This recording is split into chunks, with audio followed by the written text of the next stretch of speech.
Good morning, students. In the last video, we had discussed the nature, onset, signs and symptoms of pain disorder. This is the second video, and we are going to discuss the causes and diagnostic criteria. Let's discuss first the causes of pain disorder. There are so many theories about the causes of pain disorder. So let's discuss. According to the very first theory is psychodynamic theory. Psychodynamic theory के अनुसार patient के शरीर में और शरीर के अलग अलग हिस्सों में हो रही दर्द का कारण उसके अनकॉन्शियस माइंड में दबी हुई कॉन्फ्लिक्ट्स, परेशानियों और इच्छाओं से है, जो शारीरिक दर्द के रूप में उभर कर आती है और उसे वर्तमान में उन इच्छाओं और परेशानियों का एहसास करने से बचाती है, ताकि वह उन अधूरी इच्छाओं की वजह से होने वाली स्ट्रेस और एंजाइटी से बच सके। नाउ कम्युनिकेशन एंड इमोशंस की थ्योरी कहती है कि बच्चे अक्सर अपनी बात को इफेक्टिव तरीके से बड़ों के सामने नहीं रख पाते या बड़े उनकी बात को समझ नहीं पाते हैं, तो उनमें उनके अंदर फिजिकल सिम्टम्स डेवलप होने लगते हैं, वो पेन की शिकायत करने लगते हैं। Now social influence theory says कि जिन परिवारों में, जिन कल्चर में मानसिक बीमारी या डिप्रेशन, एंजाइटी को इम्पोर्टेंस नहीं दी जाती, वहाँ बच्चे या बड़े फिजिकल पेन की शिकायत करने लगते हैं। Fourth is that family symptom theory. ये थ्योरी कहती है कि जिन फैमिलीज में बच्चों के रोल को इम्पोर्टेंस नहीं मिलती, जहां उनको पर्सनल स्पेस नहीं मिलता या ओवर प्रोटेक्ट किए जाते हैं वो बच्चे, या फिर उनकी परेशानियों का समाधान नहीं किया जाता है, वहां बच्चों में फिजिकल पेन सिम्टम्स डेवलप होने लगते हैं।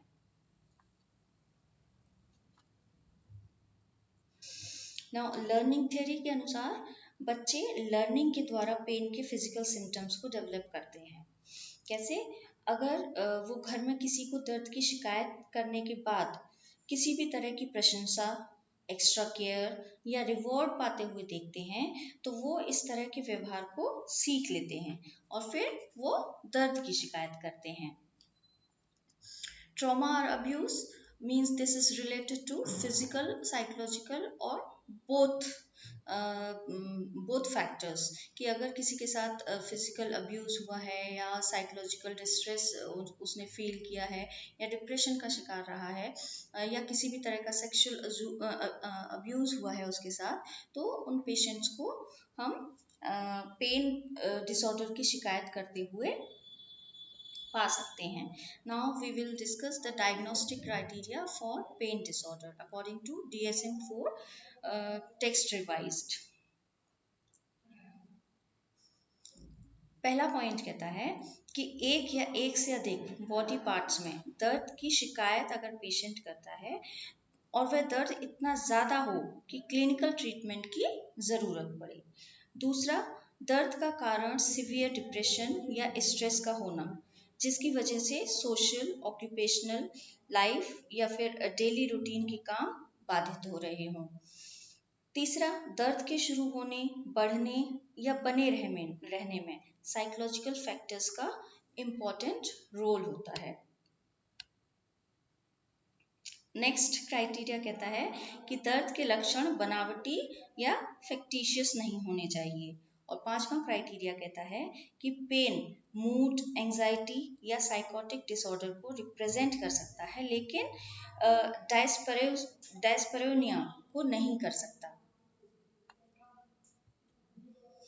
Now there are certain codes which needs to be followed in the diagnostic criteria of pain disorder.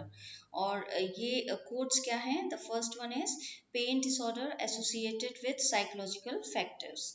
According to this code, pain की severity उसके बढ़ने, मेंटेनेंस में या फिर साइकोलॉजिकल फैक्टर्स का रोल होता है, लेकिन अगर पेन का मेडिकल रीजन प्रेजेंट है तो साइकोलॉजिकल फैक्टर्स का रोल नहीं है। अगर पेन सिम्टम्स के क्राइटेरिया सोमेटाइजेशन डिसऑर्डर से मिलते हैं तो पेन डिसऑर्डर को डायग्नोस नहीं किया जा सकता। और यह भी बताना होगा कि पेन एक्यूट है या क्रॉनिक है, उसकी ड्यूरेशन 6 महीने से कम है या फिर 6 महीने से ज़्यादा है। दूसरा कोड क्या है कि pain disorder is associated with both psychological factors and general medical condition.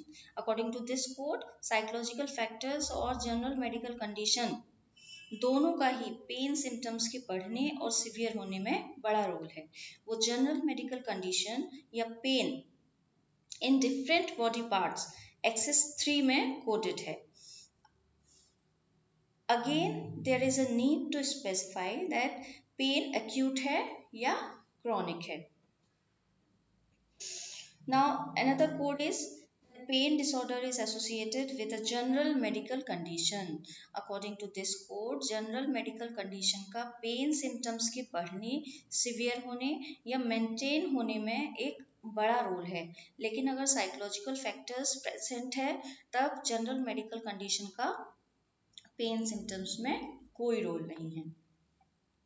So these were the diagnostic criteria of pain disorder. These are the web links. You can go through these web links. And thank you so much.